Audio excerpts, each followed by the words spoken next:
Hello, what's up mga karomers? So, karon day mga karomers. So, mo-comment lang po ta mga karomers. So, mo gyud mga common issue karon sa tuwang bansa, no? Mo gyud common issue karon.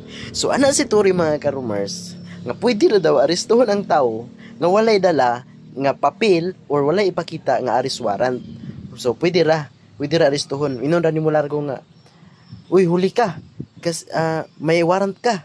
Nandun sa police station. Halika na, sama ka na sa amin. So, pwede di ay na. So, pwede mga karomers. So, matar po ni komento mga karomers. No? Di po ni dapat ikasuko. No? So, kita po di ay, pwede na po na ita, mo drive ang motor, nga wala tayo lisensya o restro. Unsa man po natin pasumangil. Ino na to nga, ay sir, tuwa, nabilin sa balay. Kung nabilin po na akong lisensya sa balay, ali kuyog ta. Mga yutag manok, kanding, o sa itong maihaw dito sir. Kaya nabilin mo na akong lisensya, ali kuyog ta. O, musugot na yung polis, ana. Musugot na yung mga LTO, ana. Ngayon kang nabilin dito sa balay yung papel. Nabilin dito yung registro. Lisensya ni mo, nabilin. So, musugot, ay, naong yung motor eh. Wala dyan kaya ayo.